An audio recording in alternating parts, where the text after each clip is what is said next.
And he issued two that said Iran should not have nuclear weapons.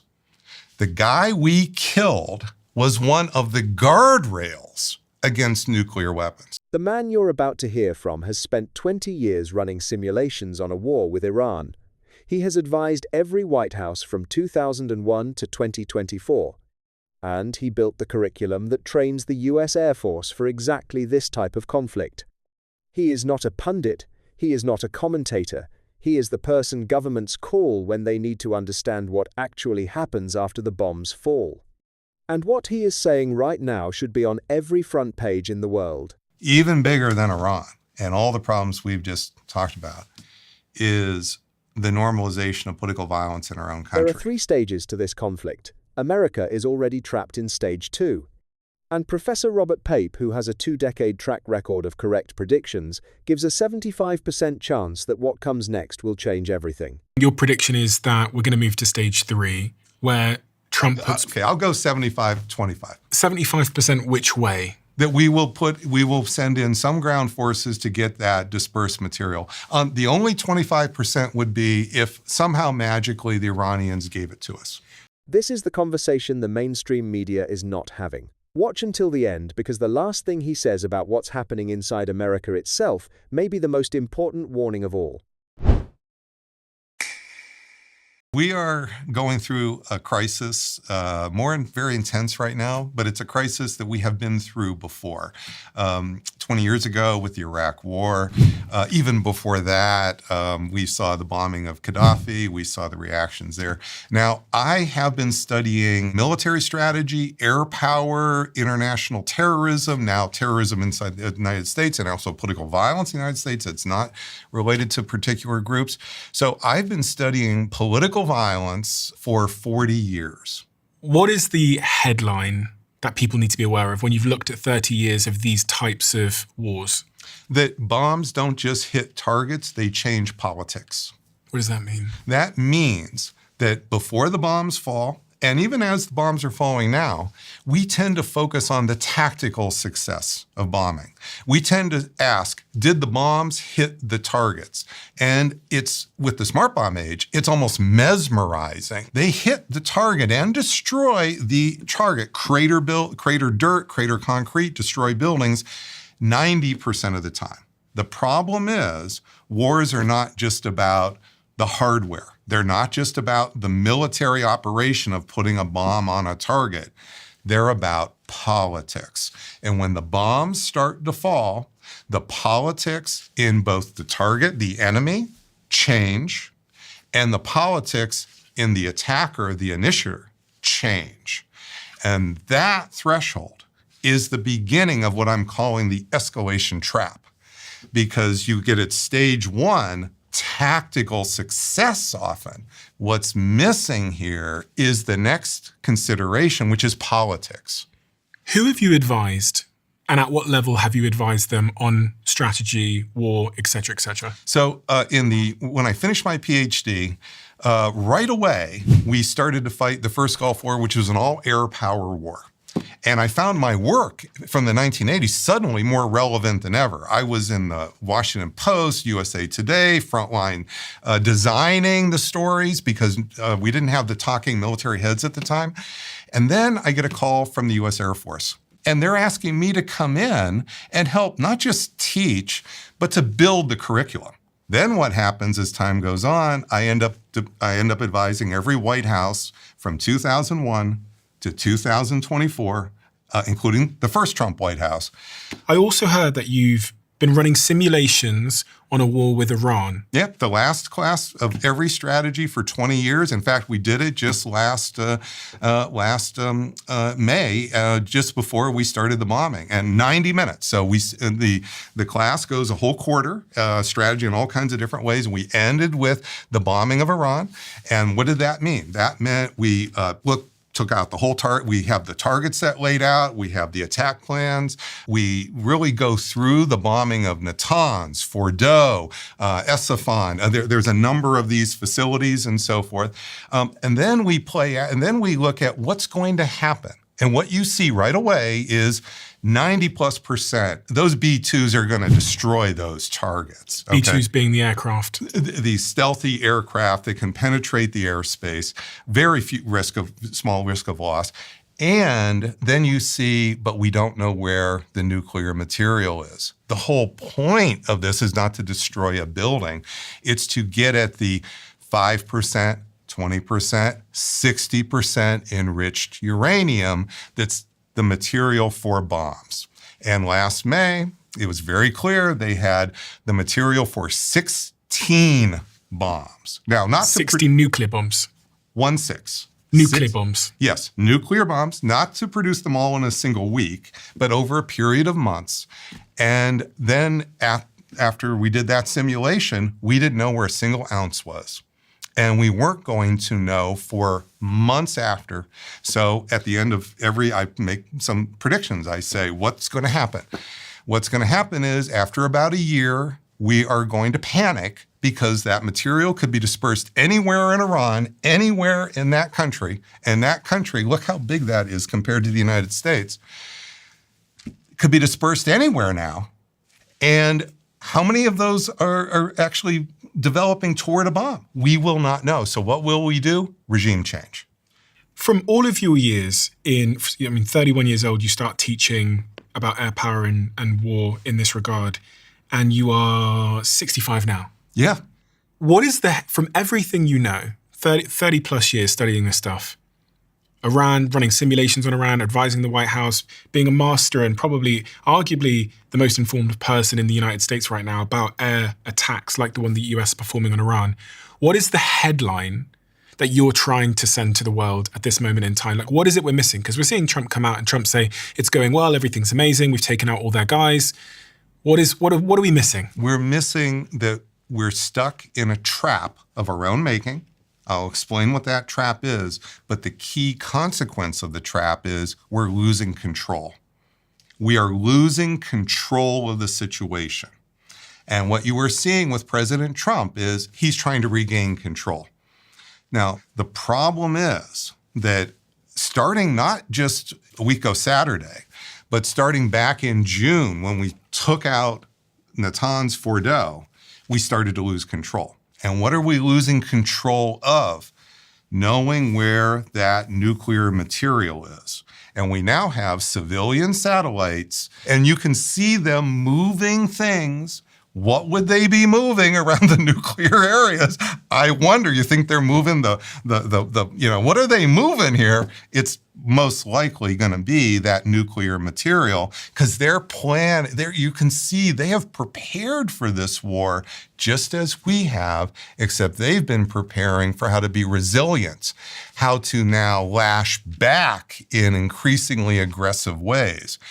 They are winning the escalation part of the war, and that's not an accident. This you can see coming in stages. But for anyone that doesn't know, we've got leaders that have different levels of sort of information and knowledge here. I'm going to try and summarize this and butcher it in the most indelicate way I possibly can. So earlier last year, the United States suspected that Iran were very close to enriching uranium. They're at 60%. They're at 60 already. If they get to 90%, they have a bomb. Yes, but possibly even with the 60%, Stephen, it depends on just how good their scientists are, and we're not really sure. So there's somewhere, we're at 60%, we're already very worried. You go to 90, it's a gimme. And then the United States dropped these big bunker buster bombs. They flew those B-2 airplanes in, dropped these bombs, smashing up the site. Yep. And then it felt like it was over. And then the United States went into negotiations with Iran to try and get some kind of deal done. To get the material we didn't get. Oh, okay. You see, why are we even talking to them? If this has really obliterated the program, why are we bothering to talk to them? What exactly are we talking about here? Do you notice the inconsistency here? So when you say we thought it was over, that's the public. Okay. Now, the public, you need to understand, they're very busy people. They're paying for the price of eggs. Okay. So they're not supposed to be able to be up on this. It's a good point I've never thought about. Yeah. Why would we be talking to them? Why are we talking to them, you see? So right from the get-go. And by the way, all of it's the Israelis. We have a thing called the Defense Intelligence Agency. Their reports that were done after the bombing were leaked, and they all say the same thing, which is we created holes. We probably shook these underground chambers. We're not sure because we had no eyeballs on that. But we have no idea where that enriched uranium is. And we have good reason to worry they got them out because we actually have a satellite picture that shows 2 days before we bombed Fordo, there's a bunch of trucks moving stuff out.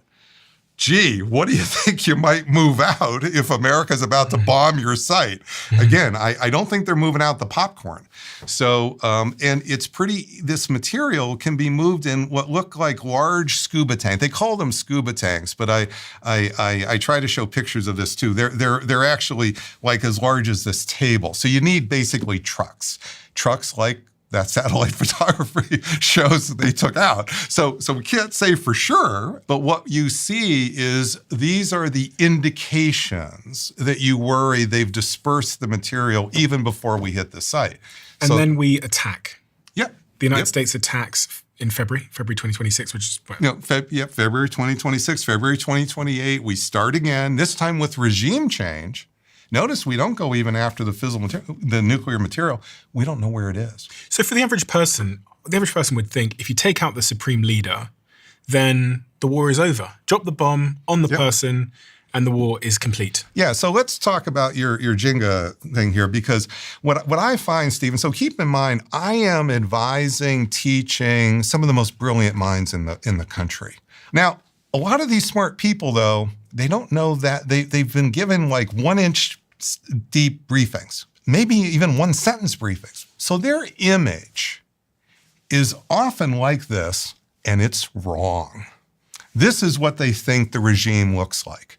And they think that because they've been given, they basically have been consuming, probably for years, 1 or 2 sentences about the structure. They know there's a supreme leader. They might know there's nuclear facilities, missiles command. And so it looks like, oh my goodness gracious, that if you could just simply take out the right node, you would be able to make this whole thing fall down, okay?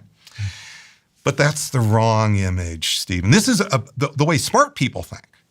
The problem is, this is a false image of most regimes, even the bad ones, and certainly the Iranian regime. Let me just focus on the Iranian regime.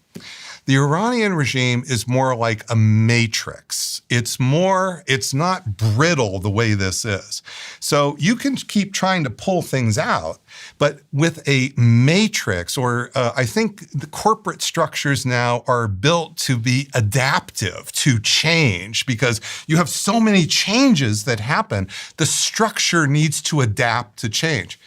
That is basically the structure of revolutionary regimes going back to before World War I. Okay, I want to ask a dumb question. Yep. When they took out the supreme leader in Iran, who's going to give out the instructions? The adaptive system adapts and fills in the holes. It fills in the holes usually with what's left. And in this case, the supreme leader that we took out, this particular hole, this was the guy who had 2 fatwas, they're called. These are religious edicts. It's like a papal edict against nuclear weapons. It's a religious, he's the leader of essentially the religion, a little bit like the Shia Pope. Mm-hmm. And he is actually issuing religious doctrine, and that's called a fatwa. And as a religious doctrine, he issued 2 that said Iran should not have nuclear weapons. The guy we killed was one of the guardrails against nuclear weapons. How does that, he was developing them in his country? No, he's developing the enrichment material. They hadn't been fashioned yet that we know of as nuclear weapons. Okay, so we're worried about, again, this enrichment going from 5% to 20% to 60%. But they hadn't actually taken that next step, which is more of an engineering step to develop the nuclear weapon. Now we took out the person who at the very tippy top was balancing the hawks and doves, and he had decided for decades to issue these fatwas. He did it not just once, but twice. His son, who took over, the new supreme leader, no fatwa yet. That fatwa died with this guy.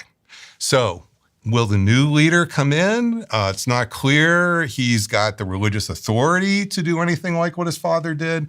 This is a very different world, and he's known to be way more aggressive than his father. He's been in charge of the Bazi, basically the police that like to go and kill the protesters. He's been the guy who's been very, very strongly supporting, if not leading, that particular effort. And last night it was announced that he has been appointed as the new leader of He's Iran. the new supreme leader. Okay? Did Trump expect this? I think that he expected it because he kept trying to talk the Iranians out of it. This is what he meant by last week when President Trump was saying that he wanted not this guy. He specifically said not the son. And then he had a problem because people kept pushing him. And they said, well, okay, well, if you don't like the son, who would you pick? And he said, well, it is a problem because when we killed the supreme leader, we killed around the leader 20 or 30 others who we actually thought were better. So we actually took out the best alternatives when we killed when the supreme leader was killed. And so everybody's scratching their heads going, what are we talking about here? So we actually helped by killing the competitors to the son. We made it more likely the son. And so what I'm trying to explain, Stephen, is this adapts, okay? So that you're not really taking these pieces out. You're rearranging them and you are moving up. In this case, you're moving up. The next supreme leader? Well, there's the supreme leader, but what we're not showing here, you're seeing the target sets that are being discussed. You're not seeing the Revolutionary Guard. What is that? That is part of the army. Iran has 1 million men in arms, 1 million. That's as many as we have in our 300 million people. They have 92 million. They have 1 million in arms. And about 150 or 200,000 of them are what are called the Revolutionary Guards. These are the most aggressive, the most well-trained.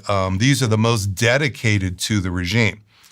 The son who we just took over is the prime candidate for that group. So when we took out a link here, it's not just being replaced by another cog. It's being replaced by a very aggressive individual who's backed by some of the most aggressive part of that 1 million-man army. So this is what I was trying to explain in my Substacks, where when you take out the leader, you may kill the leader, but you get in its place a harder regime, a more resilient regime, a tougher regime that wants to lash back even more aggressively. Because you killed Dad. You killed Dad, and also, if you don't lash back, how does the new leader get his credibility with everybody else? If he's a wimp, why doesn't he get a bullet in the back of the head?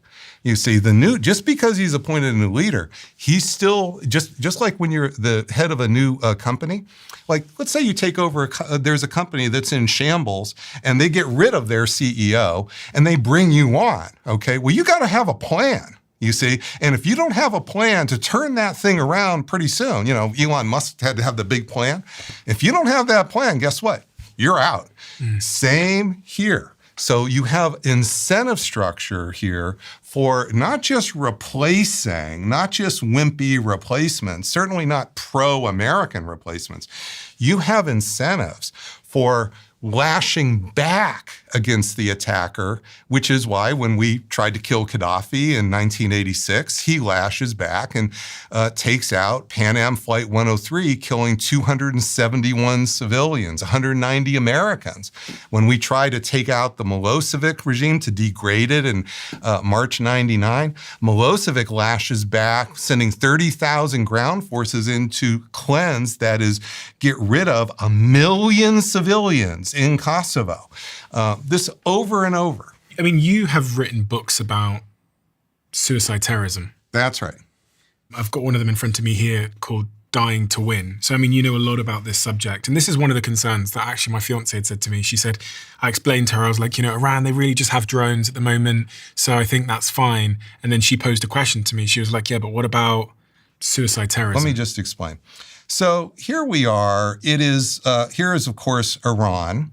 And imagine it's back in June. So I'm going to start the story in June. This is the beginning of the smart bomb, the escalation trap. Stage 1.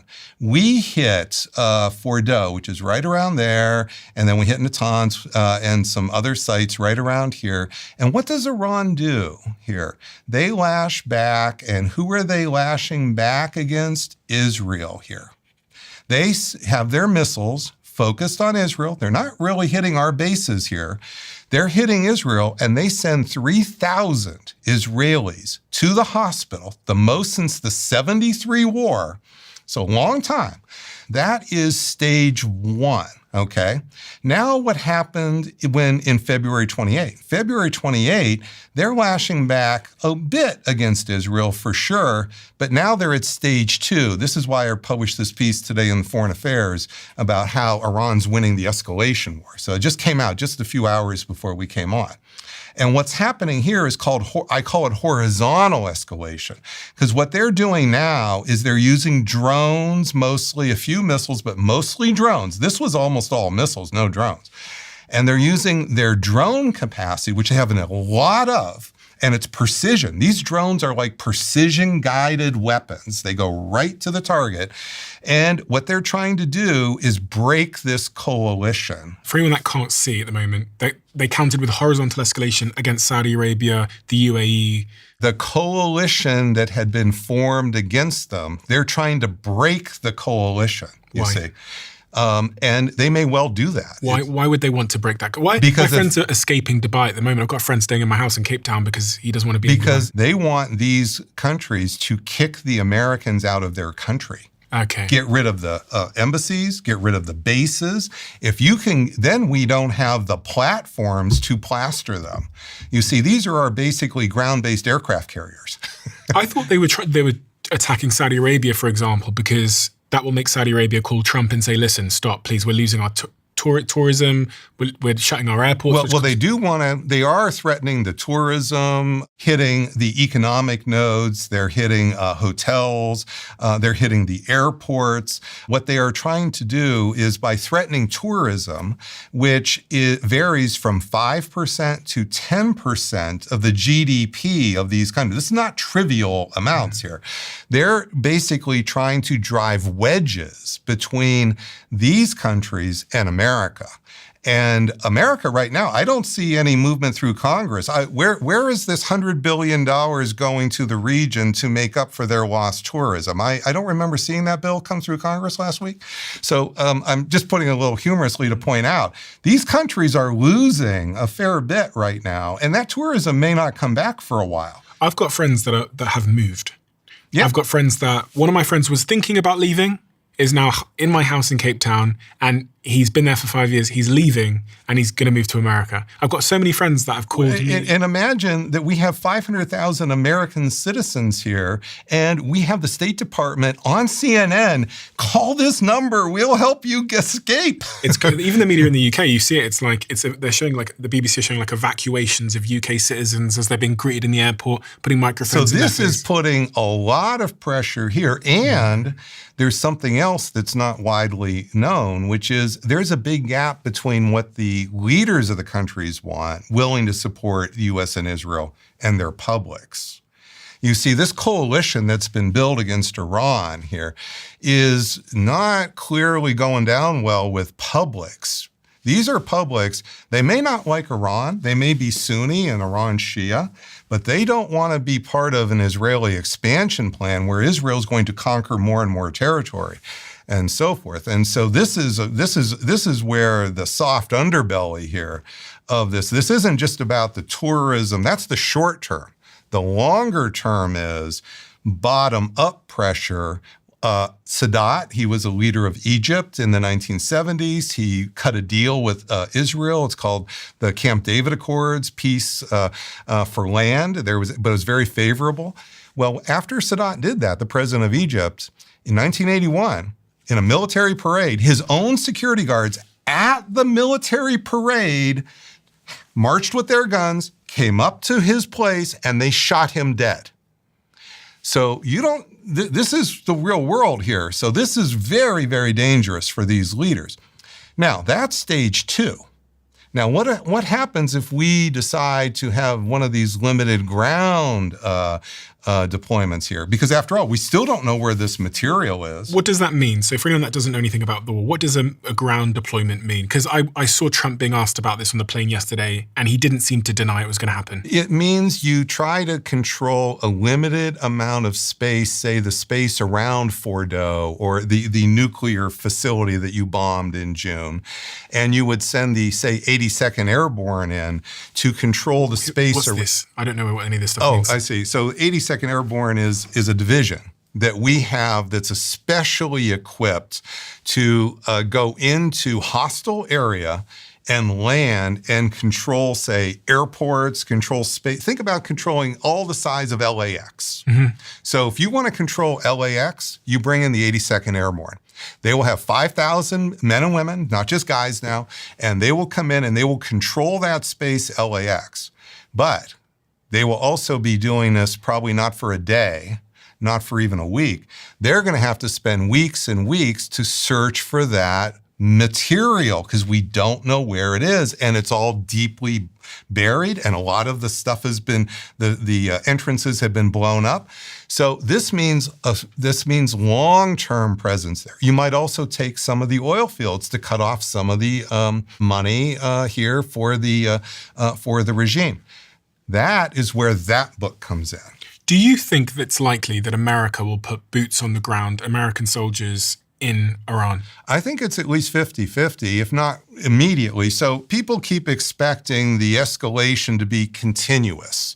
And then when there's a pause, as there was between June and February, they think, oh, it's over. I'm going to go now worry about something else. And believe me, there's plenty else to worry about. So we got Minneapolis. We got plenty to worry about here, even with violence. But that's not how escalation operates. Escalation can have a ratchet effect that's spaced out by months of what seems like peace, only to come right back, and you're stuck in that escalation momentum. Which is what we've seen. Which is exactly what we've seen. And for the reason I'm telling you, we don't know where that nuclear material is. That has been the $64,000 weakness in this entire idea of using air power, not just in the last 10 days, going back to June. It's not just even about the regime change. It's about how are you going to get that nuclear material out? We had a deal, this deal with Obama. Trump did not like it, but with that deal, that held, and Iran took out almost all, virtually just only a tiny bit was left, not enough for a bomb, all out of the country. And we watched it, we monitored it. We had 24/7 cameras to monitor this. We had human on-site inspections to monitor this. 2018, Trump just ripped it up, walked away unilaterally, and from that point on, it's been pedal to the metal by Iran in upgrading that enriched uranium, and that's how you got to that material that would be enough for the 16 bombs, and right now, we don't know where that is. So, yeah. Stage 1 is... Okay, stage 1, you are beginning the escalation trap. In this case, it's a smart bomb trap, but because it's with smart bombs, where you have tactical success, near perfect. Call it 100%, because it really is. But that doesn't mean you have strategic success. Tactical success plus strategic failure. Then that strategic failure weighs on you over time because the enemy still got the thing that you wanted to get in the first place. Now you do stage 2, which is regime change. Because after all, you've already hit the targets. You can make the rubble bounce, but what more? That's why we didn't bomb them in the last 10 days. We might go back and bomb Fordo some more, okay? But we already bombed it. So there's no way watching the bubble. But now we're at stage 2 because what are your options? The only other option is, well, let me get rid of the regime because then the regime I will control and the next regime will just give us the material. That's not working now. And you hear today, Trump is dancing, trying to figure out what to say. He doesn't want to say the war's over. Okay. He doesn't want to say the war's going on. But the bottom line is he won't even be clear about why we're fighting the war anymore. And I'm telling you, there's a real problem. The nuclear material is still there, and it can still be fashioned into those 16 bombs over time. So this is where then you get this horizontal escalation where now they've really working on this, because now it's a long war. They start attacking their neighbors. And try to make it the consequences go on for months. So just imagine, when are your friends exactly going to move back? So let's say the war is over tomorrow. Are they moving back tomorrow? No. And when was last time, have you started to plan for your next vacation in Dubai? I've been to Dubai. I was planning speaking there in a month's time, but it's been cancelled already. Well, so. just start to think about that. And, minor thing like a drone attack could suddenly come out of nowhere. You're not even, you think it's, Yeah. I'm just trying to point out that this is the world now that a lot of people, this was a luxury market. This was the playground of the rich and famous here. This is really now changing, and it may come back a year or two from now, but it took 2 years for air travel to come back after 9/11. Just think about that. Crazy. Now, we haven't gotten to stage 3 yet, which gets to your girlfriend's point. How do we move from stage 2 to stage 3? Oh, well, because you still don't know where the nuclear material is. Mm-hmm. And we don't have to move to stage 3 this week. We could do it a month from now, 6 months from now. The problem is we've now put in place a much more aggressive leadership, much more aggressive regime. We've taken away some of the what may have been guardrails. We can't say for sure for the nuclear weapon. This new regime, much more likely, and we've given them every incentive to develop the nuclear bomb. We're killing them. So what exactly is their incentive? Their best way to survive is to have a nuclear weapon. And you'll say, well, we're going to kill them. Well, we're already killing them. So we've taken away their incentive not to have a nuclear weapon. So we will start to worry as each week goes by, not because we have great intel, not because it's because of the opposite. We don't have the exquisite intelligence we had with the Obama deal to know we had frozen the program. Now that we have Swiss cheese at best, and what we will see in the holes of the Swiss cheese are indications of nuclear development. And that will make us worry, because what happens with the nuclear weapon? Is it going to go to Hezbollah? And is Hezbollah going to help put it in Haifa? What's going to happen with these? Are they going to give it to the Houthis? So these are the kind of worries we will have that will push us to the ground options. And that is with stage 3, the retaliation approaches the homeland. Is that realistic? If ISIS, with its 30 to 40,000, remember, ISIS was not a state. Iran is an actual state with 92 million people. So if ISIS can foment command-directed, inspired suicide attacks and other attacks in San Bernardino, just to kind of bring it a little bit closer to home here, across the United States, Paris, remember the big Paris attack? So why exactly is Iran not, ISIS was a lot weaker than Iran. Do you think in Iran at the moment, they're working on that? They're working on a terrorist attack? Well, I think that my work tells me that it's most likely to come with the presence of the ground forces by us. Doesn't mean it's a necessary condition, but it's just most likely. Russia in 96, with our help, we played a trick on them, assassinated the Chechen leader. It's a leader of its republic in Russia called Chechnya, Dudayev. Only 1 million people. And Russia killed the guy. And we actually have pictures of him seeing the missile hitting him, because we can put the cameras right in the nose cone. Then the new guy took over. His name was Baziev. And he launched, within 3 months, not the next week, Operation Jihad. And his Operation Jihad was much more vicious tactics, kicked the Russian forces. Russia's a big country, almost 200 million people compared to this little province of 1 million, kicked the Russians out after 3 months, launches waves of suicide attacks, massive kidnappings here. This really went on for years and years. So when you say, are they planning it? I don't think it's quite right, Stephen. It's not like they have the detailed plan they're about to execute.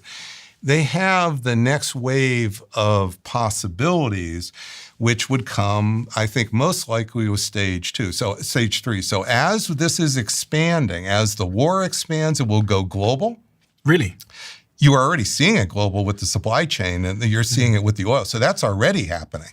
So what Iran said today, the response to Trump's press conference today, that just literally happened before we came on, is, okay, we will allow Gulf states your oil tankers to come through if you kick the Americans out. So kick the Americans out and we'll let you pass. If you don't. If you don't, we got drones. So they didn't put that in there, but everybody knows they got drones. And again, if you were explaining this to a 16-year-old, yep. just to keep it super simple, there's this passageway across the water where a lot of the oil tankers go. Yep, it's Strait of Hormuz. Hormuz? Yep. And it sounded like the tankers are refusing to go through there at the moment. Oh, sure, because one has been hit. But really? It only takes one to be hit with a drone. Only one, because the people driving those tankers here, they're doing it for a paycheck, not a bullet.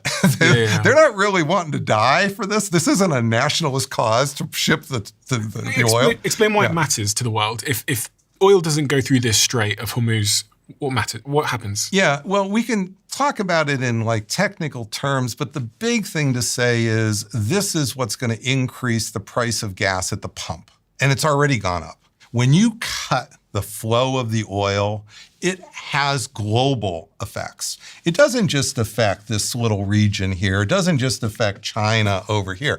It affects everybody. And that's why the Europeans are starting to freak out, because every government worries about, we talk about affordability, that's about to change. And is this your point about how it changes the politics at home? Because someone goes to the pump today, they go, why is the oil higher? That's right. Why is we now have 4.4% unemployment. And President Trump was trying to say it's all getting better, the interest rates are going down. Well, that all predicated on us not having inflation. You see, when the oil is cut, the inflation goes up, the affordability becomes a problem.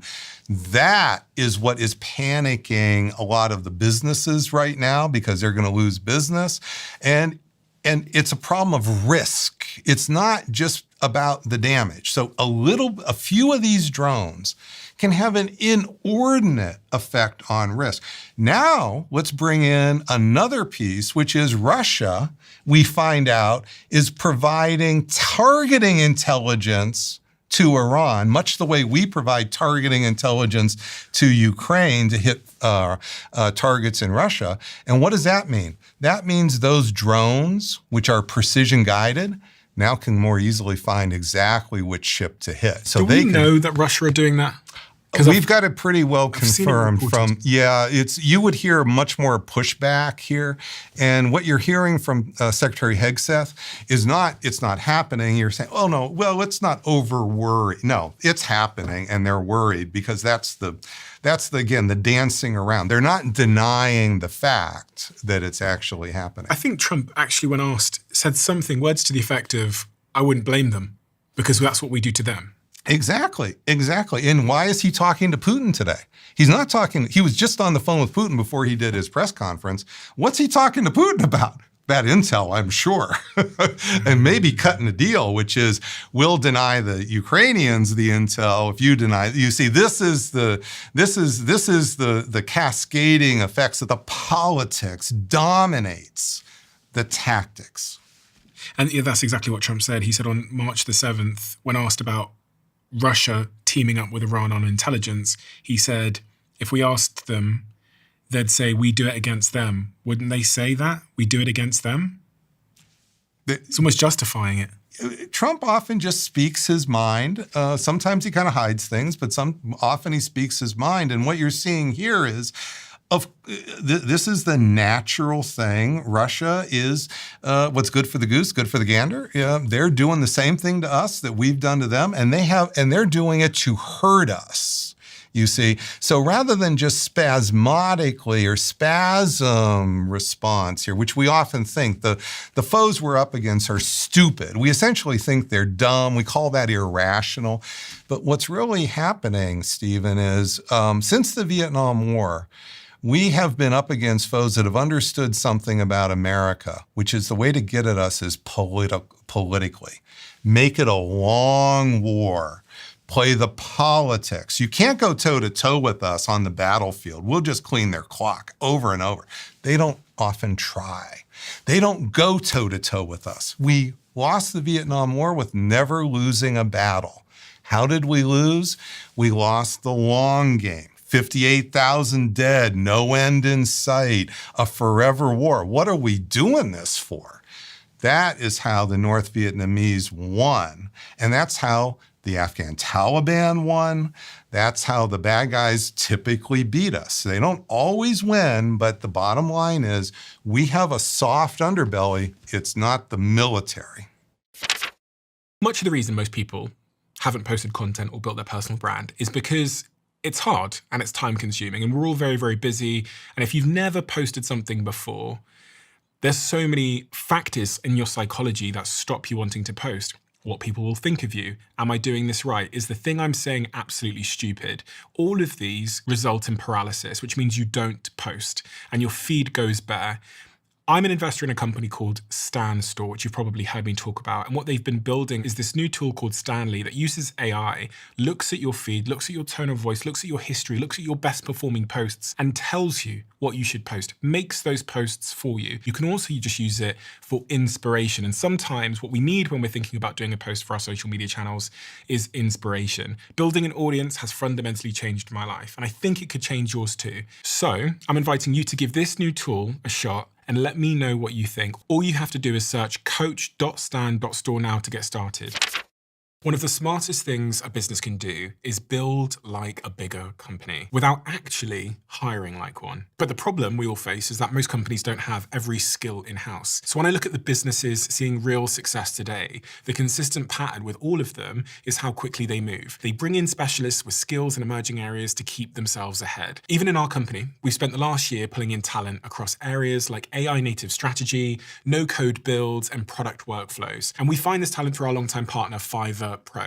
Their premium service only shows you vetted talent, so you've always got the safeguard that anyone you pull in to help you with a complex project has the skills that you're after and will deliver to the same high standards as your internal team. And most importantly, they'll keep up with the pace. It's a simple strategy, but it lets us stay agile without compromising on quality. So if you need these kind of skills in your business, head to pro.fiverr.com to find pioneering talent to fill your business's gaps. That's pro.fiverr.com. What do you think happens next? If you had to, no fence sitting. Yeah. If you had to predict what you think happens next, what would you predict? Well, I say this at the end of the Foreign Affairs article that just literally came out a couple hours ago, which is President Trump is on the horns of a dilemma. And he has no golden off-ramp. He's looking for off-ramps, but there's no golden one where he comes out politically ahead. So he's got a choice, sometimes called a Hobbesian choice, where you cut your losses, accept political loss now. And right now, if he pulls back, and what does it mean to pull back? You got to pull your forces back. It's not enough to say you're just doing a pause. If you want to stop for real, you take those aircraft carriers and you send them out somewhere. You send them to Asia, you send them here. You got to do something here. So choice one is you stop your bombing campaign, you cut your losses, you do your best to say we just wanted to destroy missiles, even though nobody will believe it, okay? But that means you accept a modest loss now, or the other is you double down and you go on for more weeks. Go on for more weeks, hoping you'll kill this leader and maybe the next one won't be so bad, or you'll have some other sort of outcome that you can't imagine. And Trump is nothing. I call him a chaos kid. He thrives in chaos. And he often comes out of this with something happening like when, sort of down the road, you didn't expect it. He probably didn't expect it. But in this case, the price is more likely going to be a political failure of the first order because we have the midterms coming. So if he's got a choice, Stop now, cut your losses, accept a limited political defeat, or double down, go on for a few months, go through more stages of this smart bomb trap I'm explaining, and you're really now in Lyndon Johnson territory. Remember I mentioned before, where in Vietnam, he kept escalating, kept moving up the escalation ladder, every rung. He said, well, no, we have escalation dominance. We're just going to double down. We're going to hit them harder the next time. We're going to do this the next time. Sound familiar? And then what happened is it became absolutely clear that this was going nowhere, and the '68 election was coming. And Lyndon Johnson's own Democrats said, Mr. President, we can't ride your horse into that. We got to do something. And the problem is they didn't pull the plug fast enough here. That's how they lost. They don't pull the plug fast enough, so you end up having a bigger loss later. When you talk about the underbelly that the United States has where they can't prolong these wars, am I right in thinking this is basically a function or a consequence of living in a democracy where every 4 years... I think it's a function of a war of choice.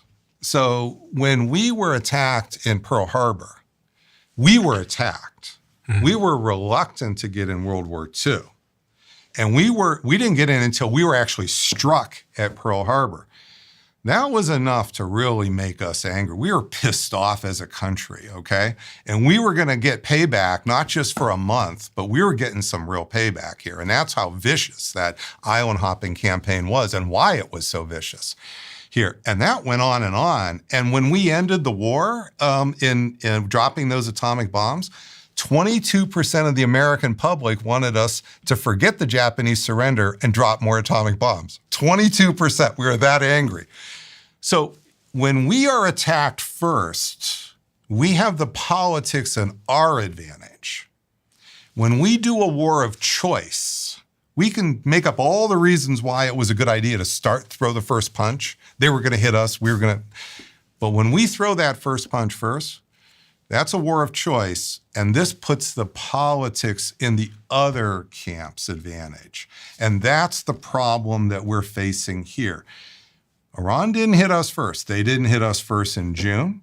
They didn't hit us first before that. So on this point of war of choice, yeah, there's really two questions I have front of mind. One is, was Trump right that if he didn't attack, then they would have enriched uranium, they would have made a nuclear weapon, and that would have put not just the region, but the world at danger, in your view? And then the second one is this sort of ongoing debate around the role of Israel in this war. And I think it was Marco Rubio that came out and I think maybe accidentally said that the reason why they attacked Iran was because they heard that Israel were about to attack Iran. So let's go back to the Friday, the day before we start the bombing campaign. This is February 27, literally 3:15 Washington time. That's when Trump makes the go decision. But what's in what is he choosing between? He has an offer on the table from Iran for a better deal than the Obama deal for America. And it's not absolutely perfect. They still want to have some minor enrichment but the verification, lots of things here. Now, maybe it's still not perfect, but President Trump has a choice on that Friday afternoon. He can go back and he can work this deal. He can, after all, deal maker, right? Let's assume he's good at deal making. So he can go back and work the deal. But that's not what he does. What he does is he throws that deal away. And also the Supreme Leader, when he killed that, the Supreme Leader was on board with that deal too. And what do we do instead? We go through regime change. So the choices here, Stephen, were, before we got to stage 2, we were in stage 1. Stage 1, we had hit Fordo. There were negotiations, and Iran's coming up with a better deal than the Obama deal. And what does he do? He goes to stage 2 instead. So I don't think this story you're hearing, they were going to do X, Y, or Z. There was a deal on the table. And why did Rubio say that then? Why did he say that they attacked because Israel were going to attack? Okay, I want to play this video, which is what I'm referring to. Okay. If we stood and waited for that attack to come first before we hit them, we would suffer much higher casualties. And so the president made the very wise decision. We knew that there was going to be an Israeli action. We knew that that would precipitate an attack against American forces. And we knew that if we didn't preemptively go after them before they launched those attacks, we would suffer higher casualties and perhaps even higher those killed. And then we would all be here answering questions about why we knew that and didn't act. So what that shows you is that it's the tail wagging the dog, that Israel is going to attack. As I'm saying, just happened in June. It's a replay of what happened in June. Israel may well have, we don't know why Israel decided to attack and kill the supreme leader. It was actually Israeli bombs who killed the supreme leader, and also those other replacement leaders as well. But Israel may well have been thinking that, my goodness, Trump is getting too close to a deal. That's what happened in June. Trump was on the edge of a deal with Iran, and then Israel goes and kills the negotiators, you see. So just think about that for a moment. Trump is negotiating with the Iranians, and then they say, well, okay, come back the next day. And what is there the next day? Israeli bombs killing them. So, I mean, that's not a great way to handle a partnership. Well, it's just showing you we had another choice. We could have told Israel not to do it. We could have told Israel, if you do this, we're going to cut off all your military aid for the next 3 years. That would put some pressure on Israel. Now, then Trump would have to pay a price politically. So I'm not saying that's an easy thing to do. Don't get me wrong. But we need to understand that Trump, these are the pressures for escalation in the escalation trap. So I'm trying to explain why this isn't just randomly happening, Stephen. It's not like, oh my goodness, I can't follow what's occurring. So that's why when Trump says in today's briefing, talks about stopping the air campaign, is he going to stop Israel's campaign? That's the question that did not come up today. It's I put it on my X. One of the big questions that did not come up is, President Trump, are you going to call Netanyahu and tell him to stop bombing Iran? Does Trump control Netanyahu, in your view? Well, again, it's about pressures here. It's about what are the ways you don't. It's not about a matter of like a personal loyalty relationship. This is politics of the first order. That's what I'm trying to explain. So for President Trump to stop Netanyahu from doing this will be paying a price. He will have a big part of his MAGA constituency is very pro, not just Israel, pro-Netanyahu version of Israel. So this is the tension in the politics that I'm trying to explain, which is why you don't really want to start the trap in the first place. And I asked you a second ago, no fence sitting, what happens next in this war based on everything you've studied for the last 30 years, the 20 years of doing simulations? I think it's more likely than not that maybe not in the next week or two. I've said on my Substack, it's more likely than not we will get to a limited ground deployment here because of the enriched material that is floating around, and we know it's dispersing. We don't know where it is. And there could be literally hundreds of rooms, not much bigger than this size, maybe 2 or 3 times this size that we're in, that could be used to fashion a Fat Man-style A-bomb. Not to miniaturize it to put on a warhead. That would be more sophisticated. But if what you want to do is you want to have a Hiroshima bomb that can kill 75,000 people in a second, or 10 seconds, that is what they are in that's what we're talking about here. We're not talking about can they miniaturize the bomb to put it on the nose cone of a missile. They don't need it. That's very sophisticated stuff. We couldn't do that for 10 years. So I guess there's two questions that come to mind. The first is, to understand someone's behavior, you have to understand their motivations. And I think a lot about where Trump is in his career, legacy, how much that matters to him. It appears, from what I've seen, the whole thing around him wanting to win the Nobel Peace Prize, the Peace Board, being the president that stops it appears that he's thinking about how he's going to be remembered. And when I'm looking at some of his interviews recently, he's saying things like, I don't want it to be the case that in 10 years' time or in 5 years' time, the US have to go back in again because I didn't do a good job. And it made me start to believe that actually one of the reasons why we might escalate this war further from a United States perspective is because legacy changes in hindsight. And if we think about George Yep. W. Bush, I think you're putting your finger on it, Stephen. George W. Bush's legacy now is like completely tarnished because Yeah. of this one Yeah. war and actually how it ended. Yep. But It's also, a mistake in hindsight. But also now mirror image that to the Iranians. Why aren't they thinking about their legacy? Think about that for a moment. Sure. Why would the supreme leader, 86 years old, decide he's not going to take too many more precautions? How many more months does he had cancer apparently? How many more months does he got? How does he want to go out? How does he really want to go out? What's he want to be remembered for? A coward? Or does he want to be remembered as somebody who stood up for Iran, the revolution, the whole thing he built his whole life for? You talk about Trump. So when I get into when the cameras go off, and I get a chance to, again, let's just say go to the West Wing. I'm not seeing people being picky, minor, petty. I see them worried about their legacy.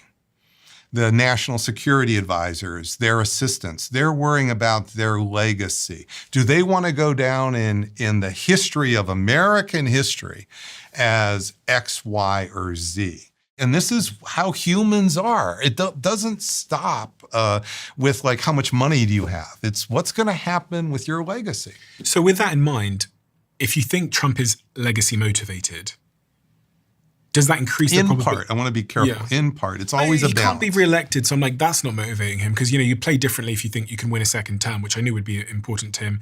But if he is legacy motivated now, when you think about which direction he's going to go in, it does appear on the balance of things that he's not going to want it to be left a mess. And the biggest mess that could really embarrass him in his legacy with international is if Iran has a nuclear bomb and they detonate a test, say next September. Let's just imagine what would happen next September. So people need to think about, the discussion of Iran and nuclear bombs here is not very strategic. It's to scare you. It's, they're going to get a bomb and the first one's going to go on Tel Aviv, the second one's going to go on New York. I don't think that's the sequence. Why would they, if they're willing to commit suicide to take out Tel Aviv, they don't need 16 bombs, okay? If they're willing to have their entire population destroyed they just need one bomb, take out Tel Aviv, they're done, right? That's not what's going on. They're following the North Korea plan. The North Korea plan that North Korea figured out when we went through this with North Korea in the 90s, okay, the very same thing, well, except we didn't do the bombing because it was not going to, we avoided the trap. What they want is multiple bombs at the same time. So what they want to do, if they can do this, is have, say, 5 bombs working at the same time. And the first bomb goes off as a test in the mountains. And then what do we say? Oh, they blew it. They're stupid. They blew their one test. And then they do a second test. Still in their mountains, okay? When we dropped the first bomb on Hiroshima, it wasn't clear we had any more. When we dropped the second one, nobody needed to wait for a third or fourth. Nobody really, they knew more would come. You see what I mean? So with Iran, this is, again, we're talking about now, let's call it the brown belt or black belt strategy here, that they are, and notice they have been very smart in their escalation. What you would do is the North Korea strategy, which is, again, you want multiple bombs and then you want to do some tests. And even if one doesn't quite work, you want to have another. You want to have multiple bombs so that you can do multiple tests. You see, and that is how North Korea basically stopped Trump trying to kill the leader. So notice that Trump wants to say it was just his winning personality because, Trump is so charming here. But North Korea now has 60 working nuclear weapons, as best we can tell. And the idea that we're going to start killing leaders in North Korea anytime soon, I'm not sure that's going to happen. They're kind of immune now, right? Well, and notice that Ukraine had a bunch of nuclear weapons in the 90s, gave them up. And there's a lot of people in Ukraine right now who are saying, boy, I wish we had those nuclear weapons back or else we wouldn't be fighting this war. So you start to look at the history. Why does America have nuclear weapons here? Are we an evil country? And the reason we have is because we're evil? We want it for our security. So why doesn't Iran want it for their security? So this is the strategy part that we have to, the politics, Stephen, I keep trying to talk about. So you're saying your prediction is that we're going to move to stage 3, where Trump puts... Okay, I'll go 75-25. 75% which way? That we will send in some ground forces to get that dispersed material. The only 25% would be if somehow magically the Iranians gave it to us. So that's where the 25% comes from, because there is some chance that there's some, I don't want to, I mean, we live in the real world here. But I think the problem we're going to face is it's going to become more, and if you're in Iran right now, exactly why aren't you fashioning the nuclear weapon? We're already killing you. We can pause for months and say we won't kill you, and then you wake up one day and you're dead. We've done this movie now several times on Iran. Your best chance of survival is a nuclear weapon. And so we now know that. Our intel knows that. Israel now knows it. We've taken these options. So unless Trump will make a deal, that's that 25%. So I think if he makes a deal, then there's a chance that Iran will go forward here. If the 75% path plays out, yep, we put boots on the ground. Yep. What happens then? Now we're at stage 3.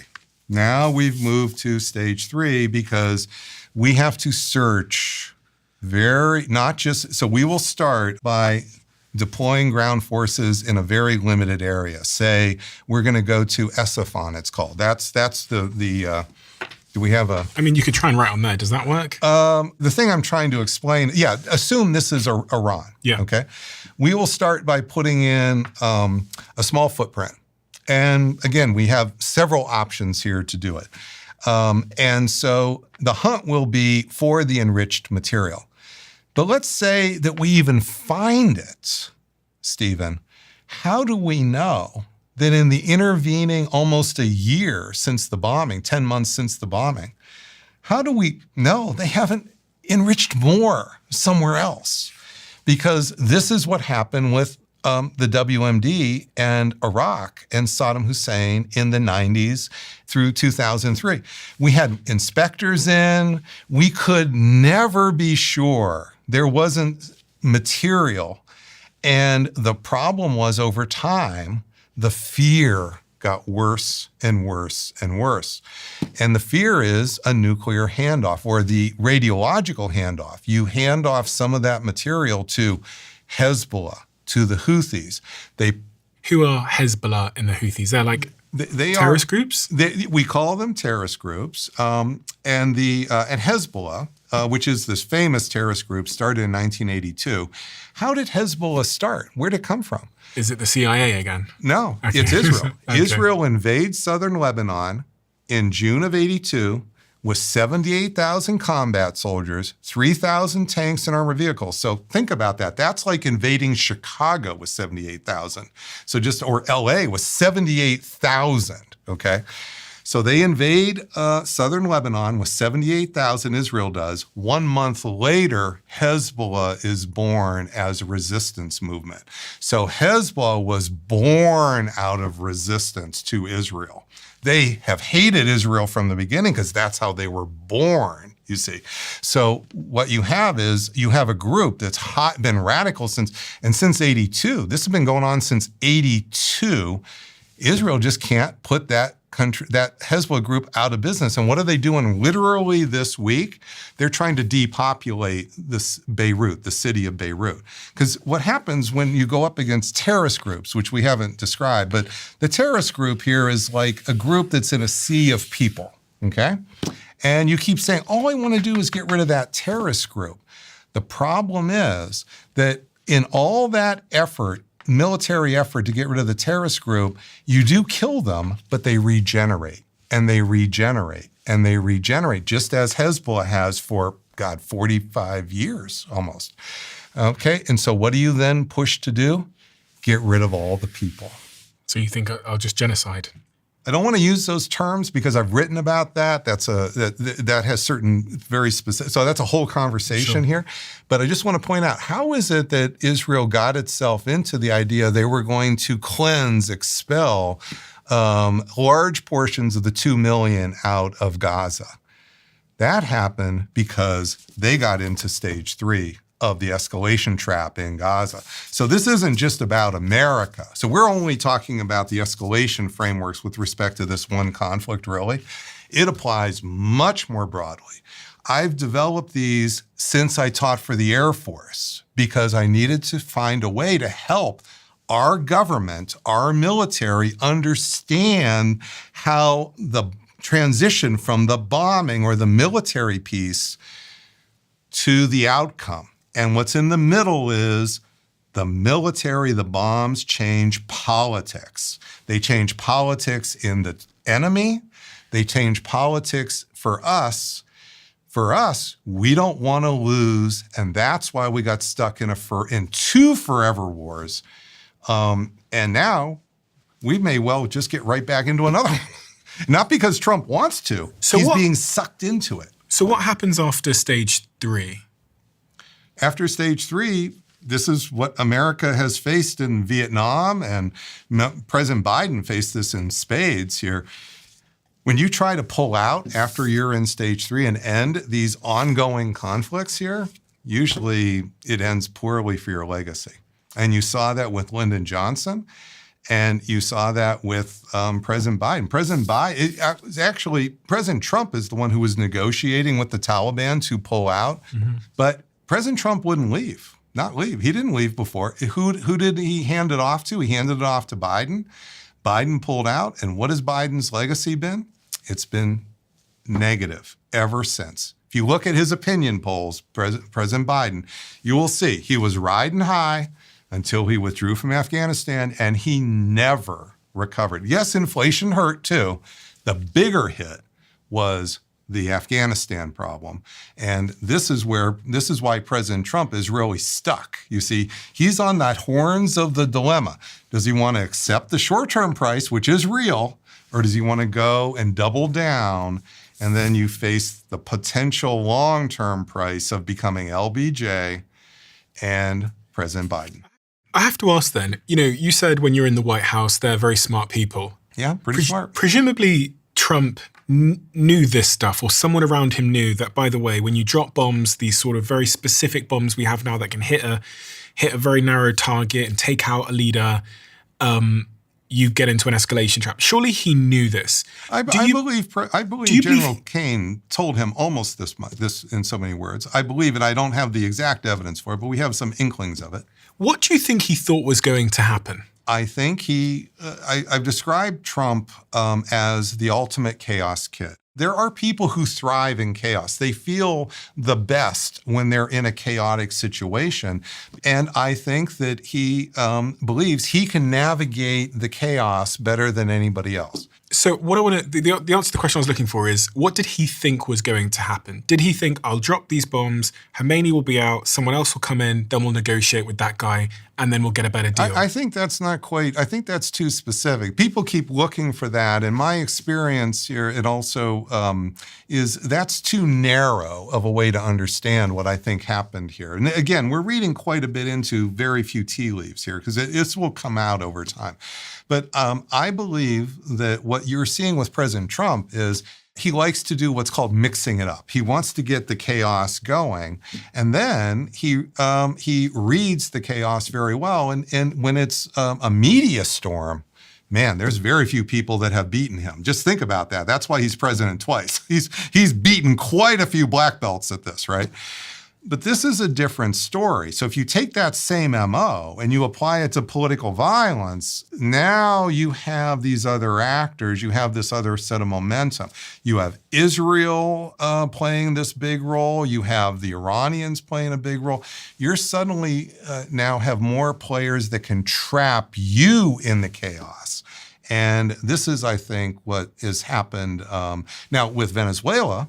He also went through the first stage of the trap, and notice that with Venezuela, he just said, oh yeah, we're just going to forget about developing the oil. No second stage. Okay, so with Venezuela, there's a reason why that has paused. It's because He didn't go to stage 2 because the oil company said, we're not going to die for you to build that oil. So he is basically, he took out one person, just literally one person. That person's not even dead yet. And he's not really developing any of those oil fields in Venezuela. They're just not being developed. He said he has a good relationship with the Venezuelan government now. As long as, because he's not doing any, the Venezuelan government, he's leaving them in place. He's basically declaring victory and moving on. He removed Maduro, kept the others in, and it sounds like kept the regime. It sounds like that might have somewhat inspired his move to bomb Iran, because it appears on the surface that Venezuela kind of didn't go too badly. It kind of was a political victory. Chaos kid. Chaos caused kid. Chaos. Snatched him out of bed with his wife. Him out, but then he stopped. So this would be, the equivalent would be last June. Okay. So last June, he went through stage 1 and he tried to stop. What made the difference here? It wasn't Trump. It was the intel he got from Netanyahu. The phone call from Netanyahu, which is President Trump getting ready. We're about to assassinate the supreme leader and about 20 of his associates, the other leaders here. You decide how you want to handle this, but we're taking off. And so that did not happen with the Maduro regime. So just imagine that there was another country that had, after Trump took out Maduro, decided they were going to keep assassinating the regime in Venezuela. Now you would be in a different story. You made a quite famous prediction, Professor. You predicted in 2009 that America's era as the world's only superpower was ending. Oh, yes, and I think that is true. We haven't talked about China, but I believe that since Trump has come into office, he's making China number 1. His tariffs have done nothing but help China. China's been on charm offensive since the tariffs have been, and they're picking up all the pieces. I just spent 2 weeks in China in June while we were bombing Iran. I said I had to learn how to do social media. I toured advanced industries in China for 2 solid weeks. One of the most amazing trips I've ever had in my whole career. And it was stunning. So, Stephen, since COVID, almost nobody has gone to China. Now, if they have, they've gone to Beijing or Shanghai. They haven't gone to Wuhan. They haven't gone to Shenzhen, visited the BYD electric car factories, seen the robots that are now doing the metallurgy. And you can't see it very well on the web because China's keeping it to themselves. They don't want to brag about it. They're motoring ahead. So Wuhan, to give you an example, Wuhan is kind of like Pittsburgh. It's a bigger version of Pittsburgh. It's an old steel area. That's not Wuhan today. Wuhan today is the AI. It's developing not just a robotic company. They're uplifting 9 million people in Wuhan. Their medicine is improved. Their infrastructure is improved. They have more construction jobs than ever before because they have to build so much to uplift the whole 9 million people. This is what Pittsburgh should have been and hasn't been. And I know, I'm from Western Pennsylvania. It's heartbreaking to me to watch what's happened to Pittsburgh over the last 30 or 40 years. Wuhan, exactly the same trajectory, an old steel city, is now one of the leaders here they have a robotic Silicon Valley there that I visited and so forth. And why does this matter? Why does it matter if the US are no longer the world's superpower? What then does history tell us is the consequence of that? The consequence is, first of all, you get enormous tension here for violence.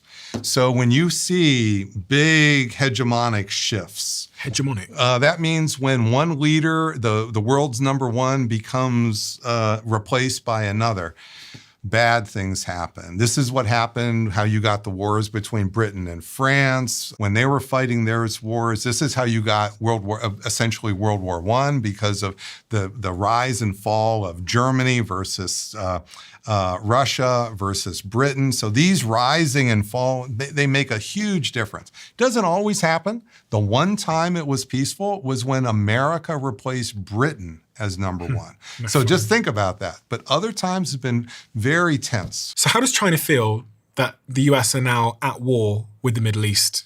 So what's interesting is to get ready for coming on here, I listened to the All In podcast, and I hope that's okay to talk about somebody else's podcast. I love that show. I think they're brilliant, by the way. I love it. But what they said, just in the most recent, is that Trump's playing a game for China. What they said is China's shaking in its boots, and that what this is about is it's kind of Venezuela plus Iran is all about to cause Xi to be shaking in his boots in April so that he will somehow make some bigger deal with Trump.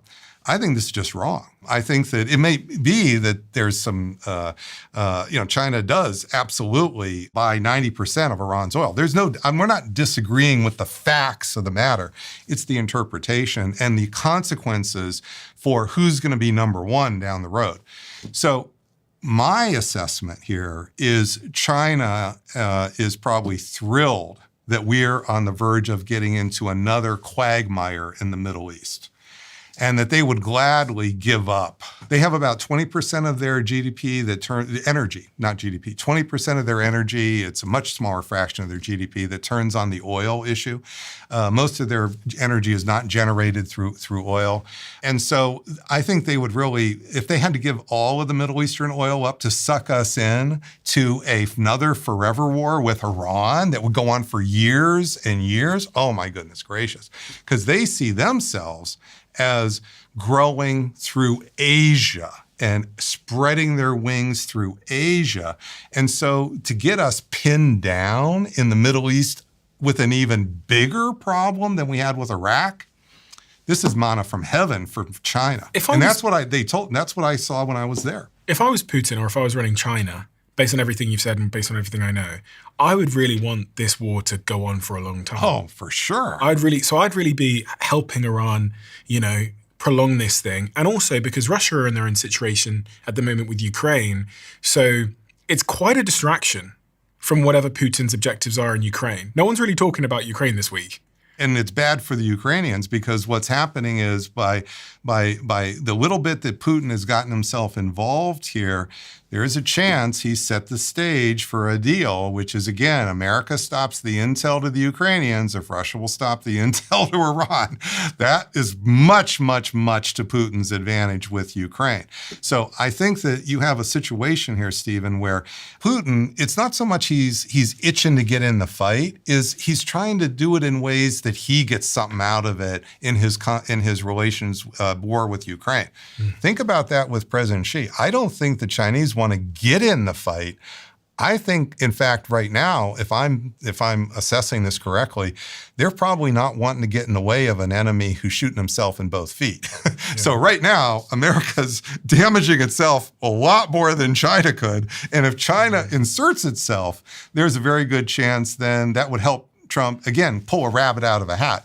I don't think they want to do that. I think right now, you just look at this we're running out of what's called standoff PGMs. Remember Secretary Hegseth said, well, yeah, okay, we're running out of standoff PGMs, but we're going to do something from the bombs that we can drop more over country. Well, that's a problem for Taiwan. If we're going to defend Taiwan, we've got to do this with long standoff precision weapons. And everybody who studies this knows that. So if we're really running low on standoff precision weapons, she's just licking his chops thinking, my goodness, how much better does this get? If Trump was listening, probably not the case. I think he just watches CNN and Fox News. But if Trump was listening, what would you say to him? What I would tell him is take the deal. I would say stop right now and do everything possible to go back to the deal you rejected the day before you started bombing. And what your goal should be is to get as much of the 60% enriched uranium out of the country as possible. If you could also get the 20% enriched uranium out, that would be good too. But you're probably not going to get as good a deal. Because the supreme leader you were dealing with is gone. And you now have a much tougher, so you might have to accept President Trump a worse deal. Are we just kicking the can down the road here? Because if you're an Iranian, like you've said, you've watched bombs drop, you've realized that the reason why you are such a target is because you don't have these nuclear weapons. So is there not an element where Iran getting nuclear weapons is inevitable in some way? So, Stephen, this is the myth of 100% security. So we see this in not just America, but in lots of conflicts in history, where the idea that you don't have 100% security leads you to essentially do things that look like suicide for fear of death. So we know that there is a long-term problem out there, and sometimes a really good solution is to freeze it for 20 years. Just freeze it for 20 years. And you know what? You're right. You didn't permanently take it off the table. But if you can freeze a problem for 20 years, that's actually you might get lucky. You might get something good like the Soviet Union might just fall apart on you. Out of the blue, it might just fall apart on you.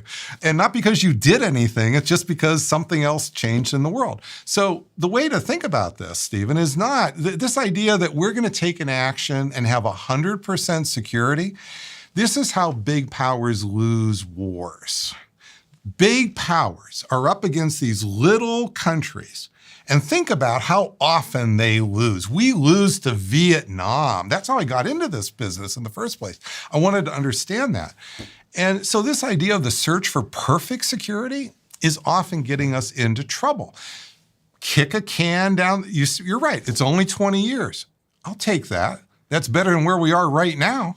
Professor Robert Pape, of all the things that we've talked about, which has been a wonderful conversation, by the way. And very diverse, but really focused on this subject of what's going on in the world at the moment with Iran and Trump and America's decline.